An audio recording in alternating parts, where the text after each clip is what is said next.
Talk Radio.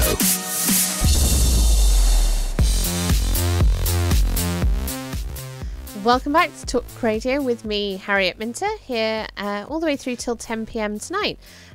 Now, last week we saw the tragic death of Big Brother star Nikki Graham due to anorexia. And just before her death, her friends reached out trying to encourage her to get help and also encourage everyone else to help her, but it wasn't enough. Well, my next guest has lived through that disease herself and now runs an amazing charity helping people. And she says that COVID is only making it worse. I'm joined by Gemma Oaten, founder and organiser of the Seed Eating Disorder Support Services. Hi, Gemma. Hi, love. How are you? Good, thank you. So tell me to start with, it's going to sound like a really silly question, Gemma, but in my head, I almost felt like, because we've heard so little about anorexia in the last few years, I felt like it had almost kind of gone away. But you think it's been getting worse? Oh, it's been getting worse, like you couldn't believe. Sadly, for whatever reason, eating disorders have never been really seen on the agenda for mental health issues, and yet it's got the highest mortality rate of any other mental health issue. 1 in 5 will die as a direct result of an eating disorder or by taking their own life, because the turmoil and pain that comes with living with an eating disorder is too much. Now, the pandemic has only magnified this, and our referrals have absolutely gone through the roof over the last year, and it's not stopping. We're now going back into the real world, so we had to deal with the loss of control and we went into lockdown, and now we're having to deal with getting back out there again, and all of these changes and all of these things that we can't control bring about serious anxiety and lots of mental health issues. But one of them that is predominant in all of this is eating disorders. And eating disorders thrives off control. And when all control is gone, it is a very, very scary, dark and manipulative illness to be encompassed by. Can you tell us a little bit more about this link between the need for control and particularly why it's been exacerbated first by lockdown and now by coming out of lockdown and all the issues that go around that? I think the best way to explain it is, so for instance, in my life and my journey, around 10, 11 years old, I started to be bullied. I'd been a happy, go-lucky girl, always out working with the lads, the lads in life, bubbly, loved performing, loved school, my teachers, everything. And when the bullying started, I felt like I couldn't control what people were saying or doing to me, but I could control what went inside me. And the smaller I was, the safer I was. Now, we know that there isn't just anorexia that presents itself as an eating disorder. There's bulimia, there's binge eating, there's so many different crossovers of eating disorders as well. However, I did a TEDx talk a couple of years ago, and the way I explained it was, words that hurt us can push us to stay silent, but pain is always expressed. So it's a way of trying to, even though it doesn't work, because an eating disorder makes you lose control over everything, what an eating disorder does do is make you feel like you have control of something. And I know that's very difficult to understand from the outside looking in. Food, you walk around, day to day, and people are eating everywhere. It's what we need to live. So why would somebody choose to use that as a form of self-harm? So I understand it's very difficult to get the concept around what it is, but we must make sure that people do, because awareness and education is absolutely key. And also by talking about it, we start breaking down the stigma. Why hasn't eating disorders been spoken about, for the last 3 years? We need to start having that conversation. And I'm so heartbroken that it's taken the death of a beautiful, wonderful young woman to re-engage that, Harriet. It's not right. I mean, one of the things that really shocked me was, we saw a few weeks before Nikki's death, her friends posting on social media saying, we're doing a crowdfunder to get her help because it's the only thing we can think of that might possibly save her. And when I saw that, I couldn't understand how somebody could be in a situation where the choice is crowdfunding for money to get her private health or her dying. How does that happen? I am banging my head against a brick wall and shouting from the rooftops as to why that's happening, but it's been happening for years. Bear in mind, I'm 36. My journey with an eating disorder started at 10 years old. By 11 and a half, I was admitted to a children's psychiatric unit and told that if I didn't eat or drink within 24 hours, I'd be dead. Why? Because we couldn't get the help and support that we needed, because there was waiting lists, because there was referrals, because the pathways were confused. Friends and family are literally being sent from pillar to post whilst they're fighting for their loved one. So not only is their loved one suffering in the middle of an absolute turmoil, think of the families, think of the friends. You know, my parents didn't go to medical school and university, but, you know, they were fighting for me. They didn't know what doors to open in terms of psychiatrists, but there was none. And this is the whole problem with the system. It's a complete postcode lottery. And sometimes it really is down to where somebody lives as to whether there's a good and sufficient eating disorder service in place. Because I tell you what, for thousands of others around the country, there's not. And that is why Feed was set up by my parents. 21 years we've been going as a charity, and I was still in hospital whilst they set it up. But it was through their education and learning and understanding that I was actually able to come back from the brink. But it took me 4 times nearly dying to get there, you know. Do you think you are... I'm struggling to find the right word, because I don't want to use the phrase either in control or cured, but do you think you have a level of peace with your eating disorder now? Yeah, absolutely. I call it the recovery after the recovery at the moment, because my recovery started 14 years ago, and I was able to start living my life. But I was never really prepared for the fact that it might start to creep back, but in different ways. And to explain that, I mean the anxiety, the loss, the grief. I lost 13 years of my life, you know, but also the things that you don't think of. When I went to drama school, I mean, my mum had to write me a booklet about how to actually live, but because I'd spent my life in and out of institutions and hospitals and psychiatric units, you know, so now at the point of 36 where I'm at is that I know myself so well, but I also know that COVID for me has brought about a realisation, being locked in at home in my flat on my own.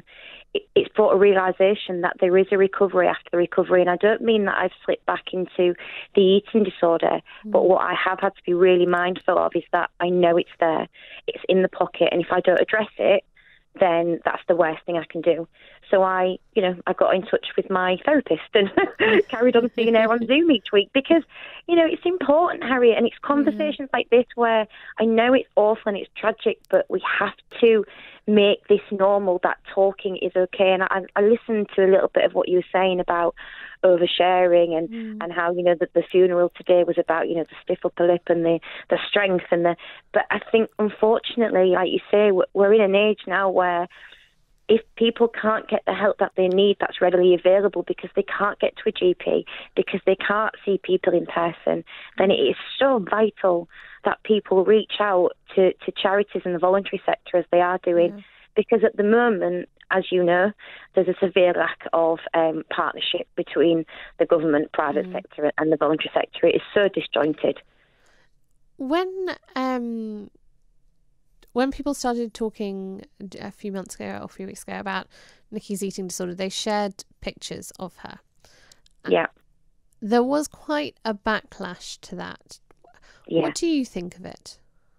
I think, in all honesty, that Nikki's friends didn't realise that by posting those pictures it would have a backlash, as we talked about earlier on. If you're the other side, how do you know?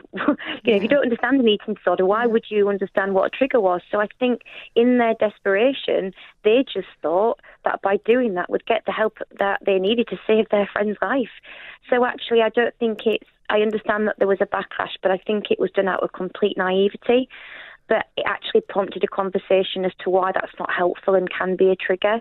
So I don't think it was anybody's fault. It wasn't Nikki's fault. I don't even think she was aware of this campaign starting when it did. And I know she felt very torn apart by what she felt about it, because she was partly embarrassed, partly ashamed, partly nervous that what would people think. But actually what happened was there was an outpouring of love for her. And she realised how people were fighting for her. And she started to fight for herself. It's absolutely tragic and just incredibly, incredibly sad that here is a young woman who really should have been in the prime of her life. Yeah. And just didn't feel that at all. To what extent do you think the kind of instant fame and infamy almost and notoriety that came with those early 2000 reality shows that really didn't have a good duty of care to the contestants, that really were about kind of making instant heroes and villains, to what extent do you think that was responsible for her eating disorder itself, but also for perhaps the place she found herself in this year? Oh, her eating disorder started at around 12 years old. This is a long, long journey. Now, obviously, the due diligence and sort of safeguarding around the shows back then wasn't done. So I think there could have been more done in terms of, was she psychologically able to experience this? And as we know, in years time, how many people have we lost who have been on Love Island? You know, look at Carolyn Flack on the other side. You know, there needs to be a bigger, greater level of care. However, I don't think it's fair to say that Nikki's whole eating disorder was because of that level of fame and what happened to her. Look at me. You know, I went from from death's door to a drama school, and when I graduated from drama school, I got the role on Emmerdale. I got a 3-year contract on Emmerdale within a year. You know, and I was on a red carpet, I was in the press, I was everywhere. I was in front of millions every night. You know, but that didn't contribute to my path and my journey. My path and my journey was very different to Nikki, because I believe that she was just surviving with an eating disorder. She was still trying to get to that point where she was going to get the right level of help and care, and she didn't. Whereas, fortunately, I did. And that's the difference. And I think this is what's so key, Harriet, is early intervention is so important. And at SEED, we've got an eating disorders educational toolkit. It's a school resource that we've created to teach the teacher how to teach responsibly, confidently about body image, well-being and eating disorders. And in fact, Nikki, God love her, is in lesson 2. You know, I look back on the lessons the other day and I realised she's in it. And the point of me saying this is that we are fighting tooth and nail to get this resource into schools. But it's so hard because finding the right footing into a school is so difficult. So we've been writing to MPs. But is there any engagement? None, apart from one amazing man called Robert Halfon, who is actually giving SEED, a tiny charity in Hull with a massive outreach at the moment, the time that we need to be able to help us look at getting this resource into schools. But is anybody else helping us? Vicky Ford, I wrote to her. I got a response from her assistant about a month after saying well done on the work that we're doing, but she can't do any more. I was just like, brilliant. There's a 400% increase in school-age children developing eating disorders, and we just get a thank you for the work that we're doing.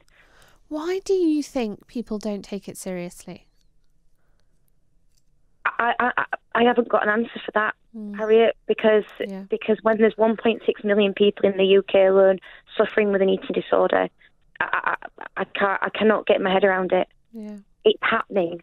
And I don't understand why it keeps getting brushed under the carpet. For instance, a week ago Friday, the report from the Women's Inequality Committee was published, about the scrapping of the BMI threshold, which means that, unfortunately, in the UK, a lot of people have to get to a rock-bottom weight to be able to get help.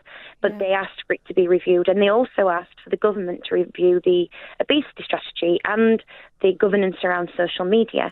And then about an hour later, it was announced that Prince Philip had tragically died, which is so sad and so heartbreaking. And my heartfelt condolences to the royal family and obviously to the nation. It's huge. But there's been no response from government because they're not doing anything for 8 days. And then the day after, Nikki dies. And the conversation is back on the table. Yeah. I mean, it's appalling that it takes a death to put that conversation on the table to begin with. It really does. And all I'm seeing at the moment is on Twitter petitions, like, campaigns, but there's still been nothing. I don't want to blame and point fingers. I know, God, I don't want to even get into politics. I can't imagine what a job it's been for Boris this last year as a human being. Do you know what I mean? Like, anybody who was in power at the moment, we're going to get things wrong and we're going to get things right, and we're going to get, nobody knew what was coming with COVID, of course, and I'm not saying that I'm angry or shouting or pointing fingers, but what I am saying is, like, come on now. As you just said, when do we get to a point where we start to look at the bigger picture away from COVID and look at the other impacts of COVID? When do we start addressing that? And the tiny charity in Hull, we've got a voice, and we're now seeing 1,116% increase in out-of-area referrals to us in terms of people joining our support groups. When is the government going to start going, right, come on? Absolutely. For anyone who is listening to this right now and perhaps knows someone that they think is suffering, what advice would you give them? As I say, early intervention is key, and I know it's very difficult when you're on the other side reaching out to somebody who is, as I know, we know, we don't all know, an eating disorder is very secretive. Somebody suffering will go to great lengths to hide it.